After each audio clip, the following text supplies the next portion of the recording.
You are watching the Waterman Podcast.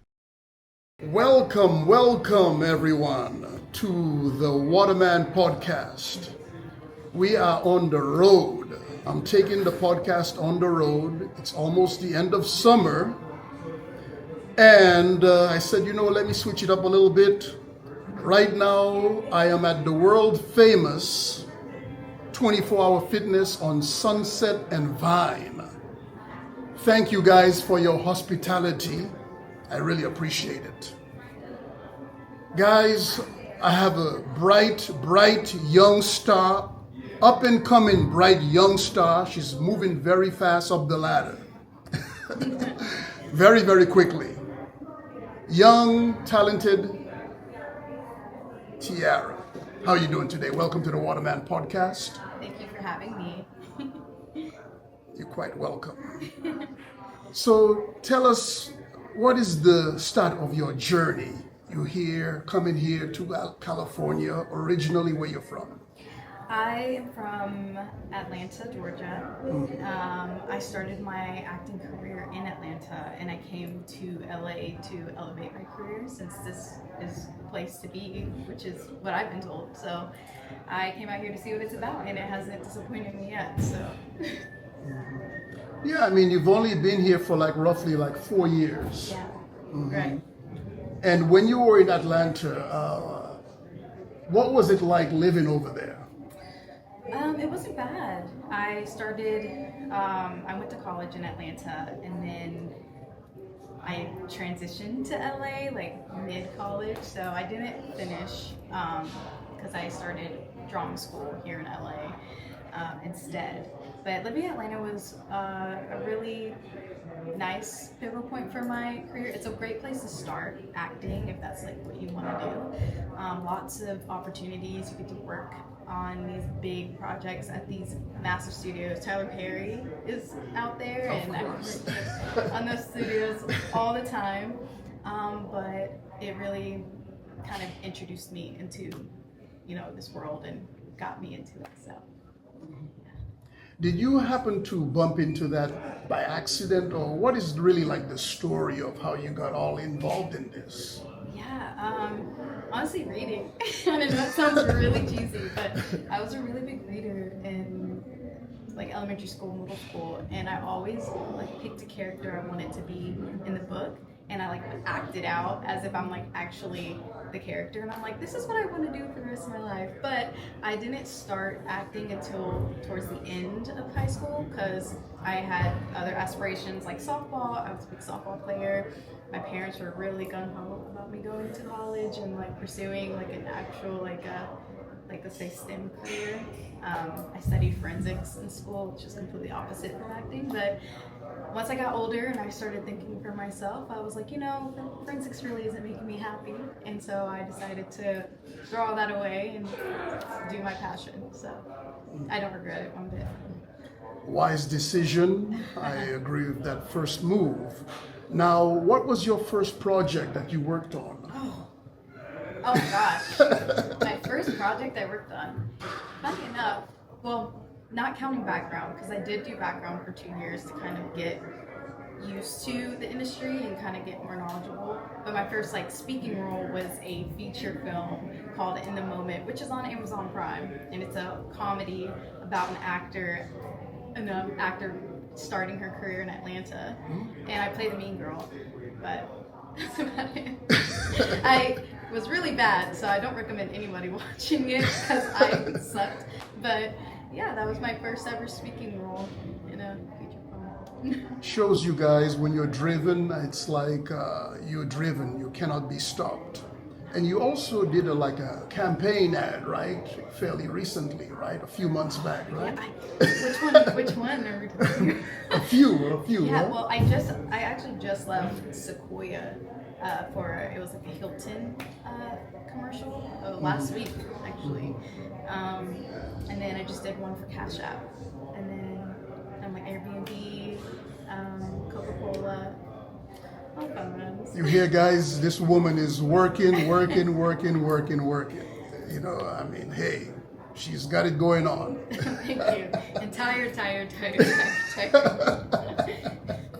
So now, currently speaking, now you are working on a feature. Yes, we actually just wrapped it. It's called Shot by an Angel. I play the daughter of the pastor.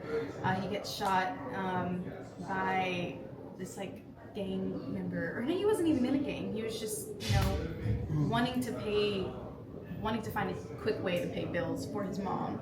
And when you're in desperation, sometimes you don't make the best decisions, and so he ends up shooting a guy that he didn't even know was the pastor. And it's about a journey of them finally meeting in the end, and the guy who shot him actually becomes Christian and like saves, like gets devotes like to Christ and stuff. So it's a Christian film. I don't know, it didn't really touch a lot on it, but it was fun. It was a really, really nice film to shoot. I can't wait to see it. So, Okay, guys, go very see good. it. Guys, Come go out. out there. You can check it out. Also, I wanted to ask you, if you were to have maybe like a top 5 list of actors that you'd like to work with, I mean, who would you, not to, put you on the spot, but I mean...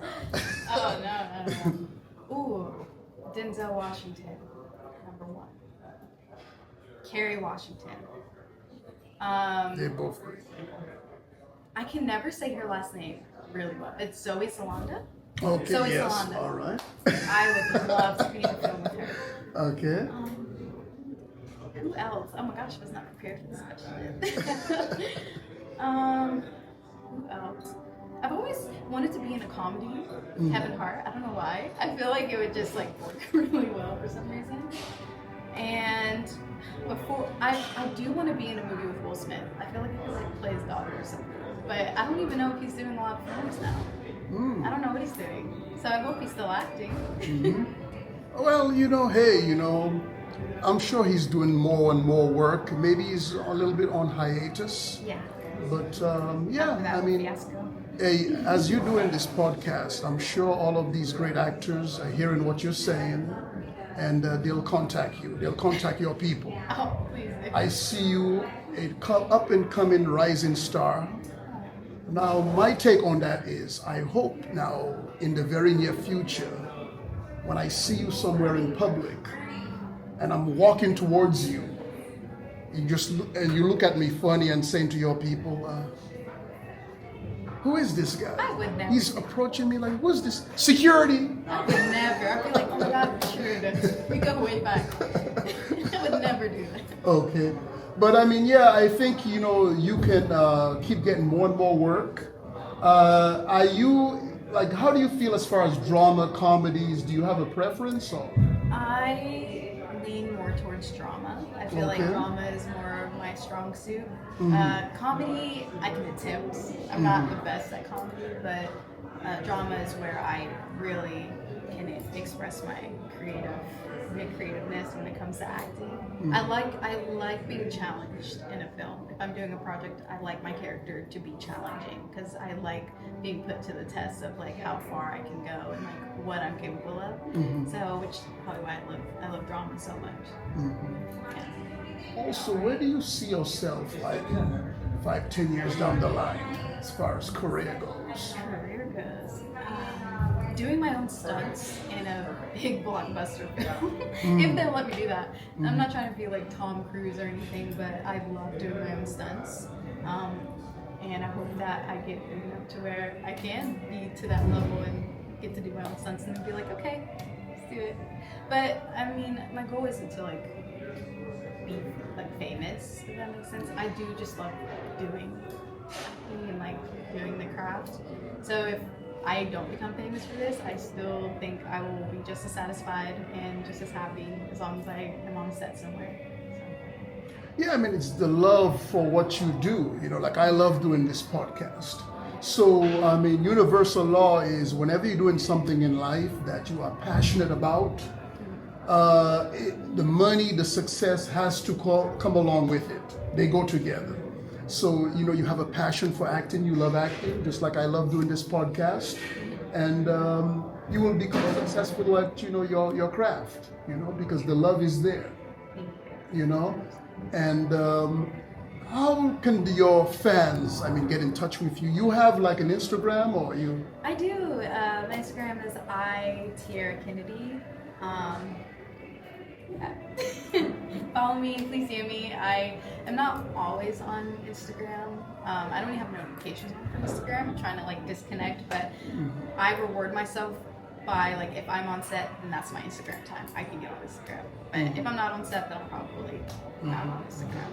I try to like stay disconnected from social media as much as I can because it can get toxic. Yeah, the part about the toxic part is when you rely on external validation Yeah. to feel complete. If you get it, it's good, but you don't really need it Yeah, exactly. to feel complete. So I think what gets some people down is they're craving that to make them feel complete. It's like, I gotta have it. It's like a drug, right?